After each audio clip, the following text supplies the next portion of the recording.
இன்று மாலை 12/12/2024 பரணி தீபம் ஏற்றி வழிபாடு செய்யக்கூடிய பாக்கியத்தை அருளப் பெற்றேன் என்றுதான் கூற வேண்டும்.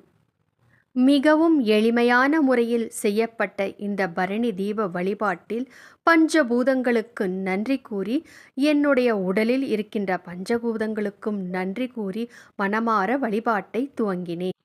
யமதர்மராஜரை வணங்கி, என்னுடைய குடும்பத்தார், உற்றார் உறவினர்கள் அனைவருமே இருள்மிக்க பாதை அல்லாது ஒளிமிக்க பாதையில் அழைத்துச் செல்லப்பட வேண்டும் என்று பிரார்த்தனை செய்து கொண்டு, அவர்களும் அறியாமல் செய்த பாவங்கள் அனைத்தையும் மன்னித்துருள வேண்டும் என்று பிரார்த்தனை செய்து கொண்டேன். அது மட்டுமல்லாமல் நடைமுறை வாழ்க்கையிலும் கூட எந்தவித பாவங்களையும் செய்ய விடாமல் காத்தருளுமாறு வேண்டி பிரார்த்தனை செய்து கொண்டேன்.